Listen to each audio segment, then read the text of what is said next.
नमस्कार, आप देख रहे हैं उत्तराखंड प्राइम। मैं हूं आपके साथ प्रियंका और बुलेटिन में सबसे पहले बात होगी उत्तराखंड की राजधानी देहरादून की। जी हां, जहां पर कल होने वाले अंतर्राष्ट्रीय योग दिवस को लेकर आज रन फॉर योग कार्यक्रम का आयोजन किया गया। कार्यक्रम में सीएम पुष्कर सिंह धामी शामिल हुए और इस दौरान सीएम धामी घंटाघर से एमकेपी चौक तक आयोजित दौड़ में शामिल हुए और युवाओं को योग के प्रति जागरूक किया।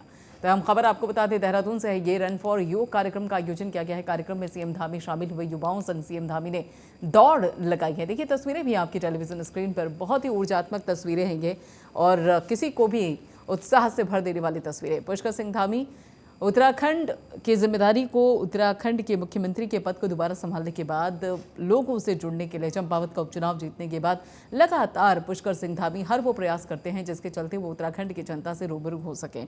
और उसी बाबत ये देखिए एक और बहुत ही ऊर्जात्मक तस्वीरें हैं ये आपके टेलीविजन स्क्रीन पर, जहां पर पुष्कर सिंह धामी बाकायदा दौड़ लगाते हुए नजर आ रहे हैं। फिट इंडिया को लेकर जो एक मुहिम बाकायदा शुरू की गई है केंद्र सरकार की तरफ से, उस बाबत योग दिवस, अंतर्राष्ट्रीय योग दिवस का आयोजन 21 जून को किया जा रहा है। और पिछले कई सालों से 21 जून को योग दिवस मनाया जाता है और हर बार जब से केंद्र में मोदी सरकार बनी है तब से 21 जून को, खासतौर पर जब इसको अंतर्राष्ट्रीय दिवस घोषित कर दिया गया, उसके बाद 21 जून को बहुत ही उत्साह के साथ, ऊर्जा के साथ ये दिन योग दिवस के तौर पर मनाया जाता है 21 जून के दिन। और ये देखिए तस्वीरें हैं आपकी टेलीविजन स्क्रीन पर, पुष्कर सिंह धामी को आप देख सकते हैं। और रन फॉर योग कार्यक्रम का आयोजन लोगों को योग के प्रति जागरूक करने के लिए, क्योंकि योग एक ऐसी चीज़ है जिसके ज़रिए, योग एक ऐसी व्यवस्था है जिसके ज़रिए बाकायदा अपने आप को फिट रखा जा सकता है, शारीरिक मानसिक तौर पर खुद को तंदुरुस्त रखा जाता है। और यही कारण है कि युवाओं संग सीएम धामी दौड़ लगाते हुए नजर आए। पवन दीक्षित प्राइम न्यूज़ के संवाददाता उत्तराखंड से हमारे साथ जुड़ चुके हैं। पवन दीक्षित, बहुत ही ऊर्जात्मक तस्वीरें हैं ये पुष्कर सिंह धामी की और पता चलता है कि युवाओं की तरह बिल्कुल फिट हैं। युवाओं के साथ जिस तरीके से उन्होंने ये दौड़ लगाई है, तो पूरी तैयारी मानकर चले उत्तराखंड में योग दिवस को लेकर। बिल्कुल प्रियंका, ये काफी लंबे समय से इस राष्ट्रीय योग दिवस के कार्यक्रम को मनाने के लिए भारतीय जनता पार्टी हो या फिर सरकार हो, दोनों के द्वारा ही लगातार तैयारियां की जा रही हैं।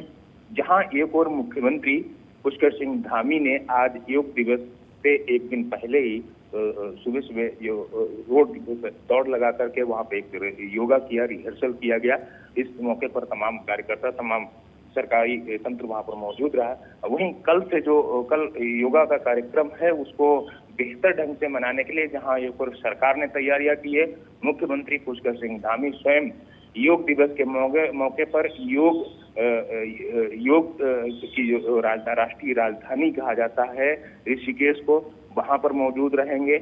और वहीं साथ ही साथ बीजेपी के सभी कार्यकर्ता, सभी बड़े पदाधिकारी और मंत्री सब अपने अपने क्षेत्रों में इस योग दिवस के कार्यक्रम में मौजूद रहेंगे। बीजेपी इस बार जो अपने सभी जो 2364 जो शक्ति केंद्र हैं, उन सभी शक्ति केंद्रों पर योग दिवस मनाएगी। इन शक्ति केंद्रों पर जो भी प्रसिद्ध स्थल होंगे, वहां पर योग दिवस का कार्यक्रम किया जाएगा, जहां पर आम जनमानस के साथ ही बीजेपी के कार्यकर्ता भी भाग लेंगे। बिल्कुल, लेकिन हर बार हम देखते हैं पवन दीक्षित की हर बार जो योग दिवस का थीम होती है वो बहुत अलग होती है।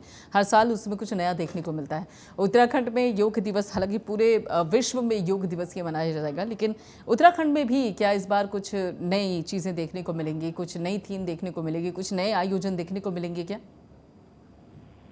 बिल्कुल प्रियंका, कल जो राष्ट्रीय योग दिवस है, इस योग दिवस पर क्योंकि राष्ट्रीय राजधानी है, योगा की राष्ट्रीय राजधानी है उत्तराखंड ऋषिकेश, और ऐसे में यहाँ की और ज्यादा बेहतर जिम्मेदारी बन जाती है सरकार की भी कि योग को कैसे बढ़ाया जाए, योग से होने वाले फायदे कैसे बताए जाएं, जनमानस तक इस योग को कैसे पहुंचाया जाए, जन जन तक कैसे पहुंचाया जाए, ताकि हर व्यक्ति स्वस्थ रहे, सुरक्षित रहे।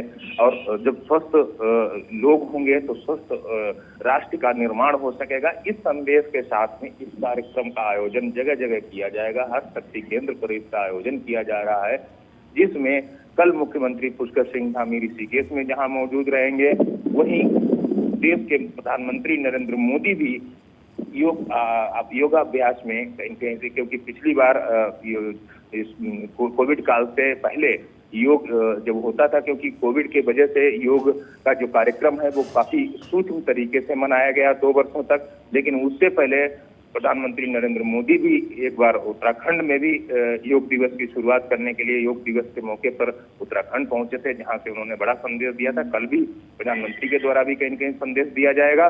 तो वहीं मुख्यमंत्री पुष्कर सिंह धामी कल ऋषिकेश में योग करते हुए नजर आएंगे। सभी सरकार के मंत्री अपने अपने क्षेत्रों में अपने अपने अलग अलग जगह पे उनकी ये ड्यूटी लगाई गई है कि कहाँ कहाँ पे कौन कौन सा मंत्री अपना योग दिवस कार्यक्रम में प्रतिभाग करेगा और वहां से एक बड़ा संदेश देने की कोशिश करेगी।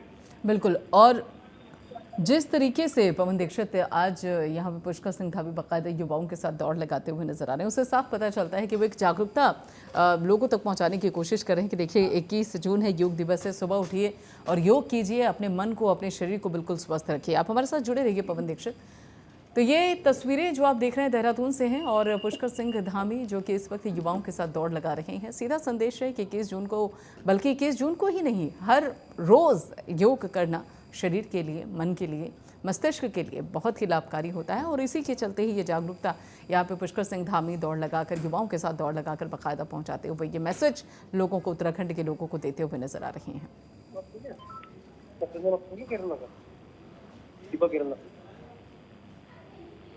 अरे जोगियाल जोगी सर, पता नहीं हो गया तुमसे मिला था वो, तुम मुझे पढ़ाना नहीं था कि मुझे कॉल की सगाई मिली। मैंने तो तुमसे बात करना चाह रहा था। अरे मैंने कहा आप भाई सही करो तो ये भी तो था, तो ये साथ में था।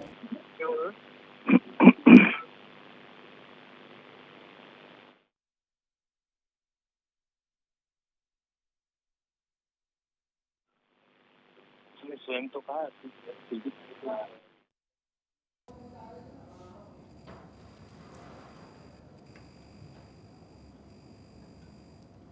और अगली खबर भी देहरादून से है, जहां पर उत्तराखंड विधानसभा अध्यक्ष रितु खंडूरी भूषण ने आज केंद्रीय ग्राम्य विकास मंत्री गिरिराज सिंह के उत्तराखंड आगमन पर शिष्टाचार भेंट किया और इस दौरान विधानसभा अध्यक्ष ने गिरिराज सिंह को पुष्प गुच्छ भेंट कर उनका स्वागत किया। इस अवसर पर केंद्रीय मंत्री और विधानसभा अध्यक्ष के बीच में प्रदेश से संबंधित कई विषयों पर चर्चा हुई। साथ ही केंद्रीय मंत्री ने रितु खंडूरी को उत्तराखंड की प्रथम महिला विधानसभा अध्यक्ष बनने पर शुभकामनाएं दी। पवन दीक्षित प्राइम न्यूज के संवाददाता लगातार हमारे साथ जुड़े हुए हैं। पवन दीक्षित जी, एक नई जिम्मेदारी यहाँ पर रितु खंडूरी के कंधों पर, गिरिराज सिंह भी उनसे मुलाकात करने के लिए पहुंचे, बाकायदा वो तस्वीरें भी हम अपने दर्शकों को दिखा रहे हैं। और ऐसे में अब क्या मानकर चला जाए कि जो ये नई जिम्मेदारी है, एक नई पहल है, एक नई शुरुआत है, किस तरीके से आगे बढ़ने वाली है? बिल्कुल प्रियंका, आपको बता दें क्योंकि केंद्रीय मंत्री एक फायर ब्रांड नेता जिनकी छवि है, ऐसे गिरिराज सिंह कल अपने 2 दिवसीय दौरे पर उत्तराखंड पहुंचे, जहां उन्होंने कल कई कार्यक्रमों में प्रतिभाग लिया, जहां वो एक और अधिकारियों के, पंचायती राज एवं ग्राम विभाग के जो अधिकारी थे उनके साथ बैठक की। जो इस विभाग की अपनी जो योजनाएं हैं, उन सभी योजनाओं के बारे में उन्होंने, उनके क्रियान्वयन के बारे में विधिवत जानकारी ली और उसके बाद कल शाम को गिरिराज सिंह बीजेपी प्रदेश कार्यालय पहुंचे, जहां पर उनका भव्य स्वागत भी किया गया। प्रदेश अध्यक्ष मदन कौशिक ने उनका स्वागत किया और उसके बाद महानगर के तमाम बीजेपी कार्यकर्ताओं के साथ बैठ करके अपनी योजनाओं के बारे में उन्होंने विस्तृत तरीके से कार्यकर्ताओं को बताने का प्रयास किया और उसके साथ साथ उन सभी कार्यकर्ताओं से परिचय भी किया। और इसके बाद आज गिरिराज सिंह का जो कार्यक्रम था सुबह का, जो कि जलपान पर जो कैबिनेट मंत्री हैं धामी सरकार के गणेश जोशी, उनके यहाँ जलपान कार्यक्रम था। वहाँ पर तमाम विधायक और तमाम लोग वहाँ पर मौजूद रहे। इससे पहले वो रितु खंडूरी को बधाई देने के लिए उनके आवास पर भी पहुंचे। वहाँ पर उन्होंने पहली उत्तराखंड की महिला स्पीकर के तौर पर रितु खंडूरी को उन्होंने बधाई दी और उनके उज्जवल भविष्य की कामना भी की।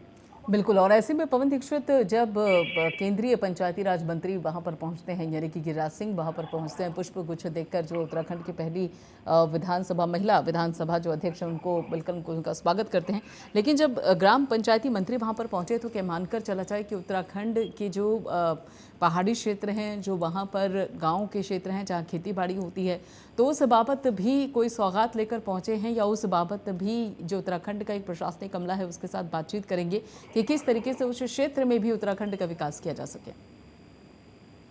हालांकि अभी तक के जो भी उनके कार्यक्रम थे वो कार्यक्रम सभी अधिकारियों के साथ या फिर जो जो अन्य कार्यकर्ताओं के साथ और फिर पार्टी के तमाम जो सरकार के मंत्रियों के साथ उनके कार्यक्रम रहे, लेकिन अभी तक कोई हुई ऐसी प्रेस कॉन्फ्रेंस या उनका कोई ऐसा बयान नहीं आया है जिसके तौर पे ये कहा जाए कि कुछ नई सौगात देने के लिए आज गिरिराज सिंह यहाँ पर हैं। लेकिन उन्होंने जो भी योजनाएं चल रही, क्योंकि ग्राम्य विकास एवं पंचायती राज जो विभाग है वो काफी बड़ा विभाग है, इस ग्रामीण क्षेत्रों का विकास करना ये सरकार की प्राथमिकता है। और यही वजह है कि आज जब ग्रामीण एवं पंचायती राज मंत्री जब उत्तराखंड में है तो लोगों को उम्मीदें हैं। हालांकि अधिकारियों ने भी तमाम तरह के अपने जो केंद्रीय योजनाओं से केंद्रीय वित्त पोषित जो योजनाएं हैं उनके बारे में उन्होंने समीक्षा की है। और वो जाहिर सी बात है जो भी प्रदेश की जो डिमांड है उस डिमांड के आधार, क्योंकि मंत्री सतपाल महाराज भी, पंचायती राज मंत्री सतपाल महाराज भी इस मौके पर उनके साथ थे, मनाया जा रहा है कि पंचायती राज मंत्री के द्वारा तमाम ऐसे विषयों को उठाया गया होगा। और ये उम्मीद की जा रही है कि गिरिराज सिंह के आने से प्रदेश में एक नई विकास की ऊर्जा दिखाई देगी और इसको लेकर के ये उम्मीद भी जताई जा रही है केंद्रीय मंत्री गिरिराज सिंह को। चलिए, बिल्कुल, बहुत बहुत शुक्रिया पवन दीक्षित सारी अपडेट के लिए। सितारगंज के ग्राम उकरौली में प्रधानमंत्री आवास योजना के तहत ग्राम उकरौली में बने जा रहे 1168 आवासों का कैबिनेट मंत्री सौरभ बहुगुणा ने भूमि पूजन किया। इस मौके पर उत्तराखंड आवास विकास परिषद के अपर आयुक्त पीसी दमका और ई आनंद राम सहित कई अधिकारी मौजूद रहे। साथ ही उकरौली में चिन्हित भूमि और स्थलीय निरीक्षण भी किया है। प्रधानमंत्री जी की महत्वाकांक्षी योजना है प्रधानमंत्री गरीब कल्याण आवास योजना शहरी, और 3 साल में इसका कंप्लीशन होगा। 1168 मकान बनेंगे और मैंने स्पष्ट रूप से निर्देश दिए हैं कंपनी को कि इसकी क्वालिटी अच्छी होनी चाहिए, पात्र लोगों को मिलना चाहिए ताकि माननीय मोदी जी का सपना पूरा हो सके। सितारगंज विधानसभा के लोगों तक ही मिलेगा या बाहर की विधानसभा? पूरे जिले के। और 1168 आवासीय भवनों का पूजन किया गया। मोहम्मद आरिफ हमारे साथ जुड़े हुए हैं प्राइम न्यूज़ के संवाददाता सितारगंज से। मोहम्मद आरिफ, क्या कुछ अपडेट है आपके पास? एक तरीके से देखा जाए तो अच्छी शुरुआत है, ये कई लोगों को बाकायदा आवास मिलेंगे, लेकिन कई बार देखा जाता है कि भूमि पूजन हो जाता है लेकिन काम अटक जाता है। मॉनिटरिंग के लिए सही तरीके से जो पात्र लोग हैं उनको इसका लाभ मिल सके, उसके लिए क्या कुछ व्यवस्थाएं हैं? जी प्रियंका, बिल्कुल हम बता दें कि पीएम आवास योजना जो प्रधानमंत्री की महत्वाकांक्षी योजना है वो धरातल पर उतरती नजर आ रही है। प्रदेश के कैबिनेट मंत्री सौरभ बहुगुणा जो सितारगंज के विधायक भी हैं, उन्होंने शहरी क्षेत्र के जो गरीब असहाय लोग हैं जिनके पास अपने खुद के आवास नहीं है, उनके लिए ग्राम अकरौली में जो कि चुटकुल के पास है वहां पे जो है उन्होंने भूमि पूजन किया है और वहां 1168 जो है आवास बनेंगे और इसके लिए प्रधानमंत्री से मंजूरी भी मिल चुकी है, जिसको लेकर उन्होंने जो है भूमि पूजन किया है। उसके साथ उत्तराखंड आवास परिषद के अपर आयुक्त हैं पीसी दुमका, वो भी मौजूद रहे, तमाम अधिकारी मौजूद रहे हैं। उन्होंने जोश और खरोश के साथ में पूरा जो है उन्होंने भूमि पूजन किया है। सभा भी वहां आयोजित की गई थी जहां उन्होंने कहा है कि ये जो पात्र लोग हैं सिर्फ उनको ही मिलेगा और टोकन के द्वारा जो है आवास जो है दिए जाएंगे। और उसमें ये भी जानकारी मिली है कि 6 लाख से ऊपर जो है एक आवास में खर्च आ रहा है, लेकिन जो अपात्र लोग हैं उनको मात्र 3 लाख ही कुछ हजार रुपए में जो है उनको आवास मिलेगा। और इसके साथ साथ बहुगुणा जी ने ये कंपनी जो है जो इसको आवासों को बना रही है उनको सख्त निर्देश दिए हैं कि अगर गुणवत्ता में कोई भी लापरवाही पाई गई तो सख्त से सख्त कार्रवाई होगी। चलिए, बिल्कुल, बहुत बहुत शुक्रिया मोहम्मद आरिफ इस सारी अपडेट के लिए। और अगले खबर लाल कुआं से है, जहां पर भारत बंद को लेकर प्रशासन अलर्ट मोड पर है। रेलवे स्टेशन की सुरक्षा बढ़ा दी गई है, वहीं पर जप्पे जप्पे पर रेलवे पुलिस की कड़ी निगरानी है। रेलवे स्टेशन पर हर आने जाने वाले यात्री की बारीकी से जांच की जा रही है। ये देखिए तस्वीरें भी आपके पास इस वक्त आप प्राइम न्यूज़ की टेलीविजन स्क्रीन पर देख सकते हैं। लाल कुआं की तस्वीरें हैं ये। भारत बंद को लेकर प्रशासन पूरी तरीके से अलर्ट मोड पर है। रेलवे स्टेशन पर सुरक्षा व्यवस्था चाक चौबंद कर दी गई है। चप्पे चप्पे पर पुलिस की पैनी नजर है।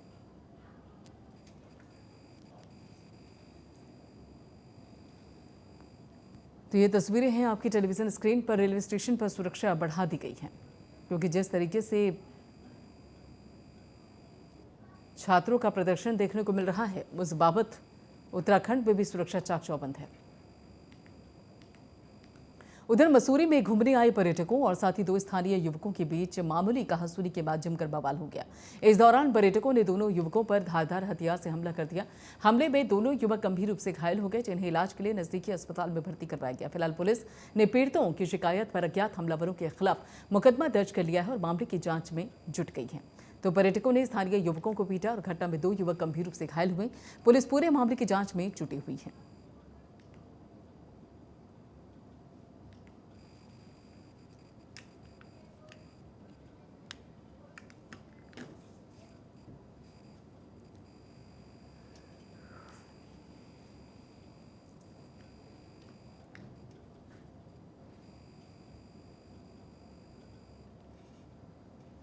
उधर चमोली में इंटरनेशनल योग दिवस के अवसर पर लोगों के बीच में जागरूकता अभियान चलाया जा रहा है, जहां पर लोगों को योगा करने के लिए जागरूक किया जा रहा है।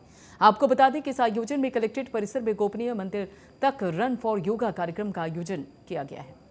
तो चमोली का ये पूरा मामला विश्व योग दिवस के अवसर पर आयोजन को लेकर तैयारियां देखने को मिल रही हैं। लोगों को योग के प्रति जागरूक किया जा रहा है। आज से ही जागरूकता सप्ताह की शुरुआत की जा रही है। योग के लिए लोगों को जागरूक करने के लिए ये मुहिम, ताकि उत्तराखंड के लोग शारीरिक तौर पर, मानसिक तौर पर बिल्कुल स्वस्थ रहें, क्योंकि योग सिर्फ शरीर को ही स्वस्थ नहीं करता बल्कि मन और मस्तिष्क को भी स्वस्थ रखता है।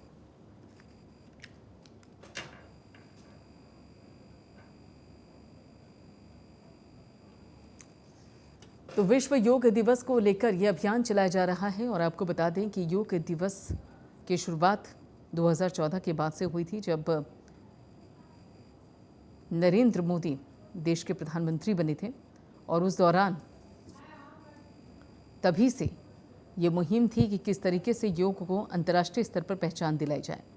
और यही कारण रहा कि 3 महीने के अंदर अंदर इस प्रस्ताव पर मुहर लग गई। 11 दिसंबर 2014 को संयुक्त राष्ट्र की आम सभा ने इस प्रस्ताव को स्वीकार करते हुए 21 जून की तारीख योग दिवस के लिए तय कर दी थी। 193 देशों में से 175 देशों ने बिना किसी मतभेद के भारत के प्रस्ताव को स्वीकार कर लिया था। और किसी प्रस्ताव को यूएन आम सभा में इतनी बड़ी संख्या में समर्थन बनना एक बड़ा रिकॉर्ड है। और इससे पहले भी किसी प्रस्ताव को इतने बड़े पैमाने पर समर्थन नहीं मिला था जितने बड़े पैमाने पर योग दिवस को समर्थन मिला। दिनेशपुर के गदरपुर नगरपालिका प्रशासन पर विकास कार्यों में सौतेला व्यवहार करने का आरोप लगा है, जहां पर नगरपालिका के सभासद ने अपने कार्यालय में एक पत्रकार वार्ता के दौरान कहा कि नगरपालिका में कई घोटाले किए जा रहे हैं, जिसका विरोध जताने पर उनके साथ सौतेला व्यवहार किया जा रहा है। साथ ही उन्होंने कहा कि 18 मई को बोर्ड बैठक में 23 लिखित प्रस्ताव दर्ज कराए गए थे, जिनमें से किसी भी कार्य को उनके वार्ड का कार्य योजना में शामिल नहीं किया गया।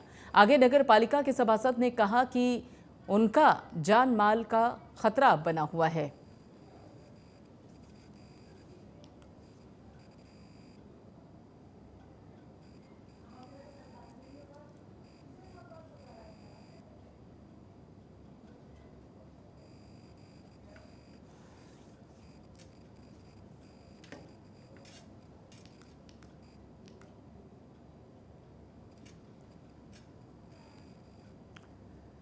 उधर हेमकुंड साहिब में भारी बारिश के चलते तापमान में भारी गिरावट दर्ज की गई है। लगातार हो रही बर्फबारी से हेमकुंड धाम बर्फ की चादर से ढक गया। ये देखिए तस्वीरें आपकी टेलीविजन स्क्रीन पर है। प्राइम न्यूज़ यहाँ पर हेमकुंड साहिब से ये तस्वीरें आपको दिखा रहा है। देख सकते हैं आप कि किस तरीके से एक सफ़ेद चादर में ढका हुआ है पूरा हेमकुंड साहिब।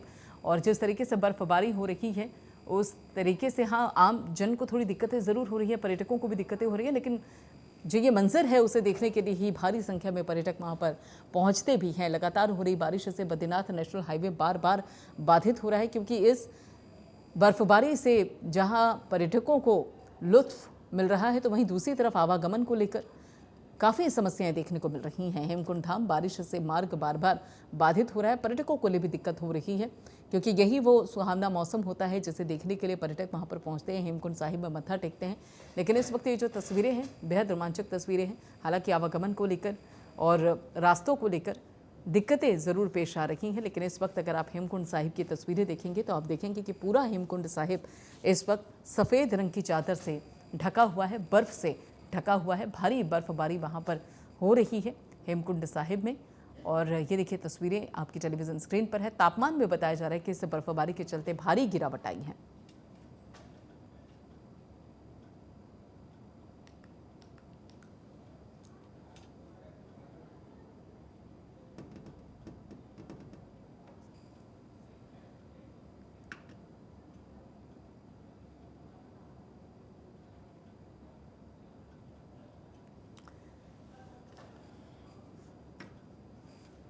तो ये हेमकुंड साहिब की तस्वीरें आपकी टेलीविज़न स्क्रीन पर। बारिश से मार्ग बार बार बाधित हो रहा है और इसी के चलते जो पर्यटक पहुंचना चाहते हैं वो मत्था टेकने के लिए नहीं पहुंच पा रहे हैं।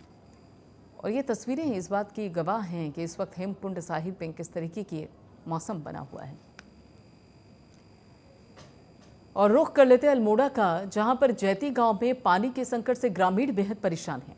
गांव में पानी की आपूर्ति ठीक तरीके से ना हो पाने के कारण ग्रामीणों में काफी उक्रोश है। वहीं इस मामले को लेकर ग्रामीणों ने तहसीलदार को ज्ञापन भी सौंपा और जल्द से जल्द इस समस्या का समाधान करने की अपील की है।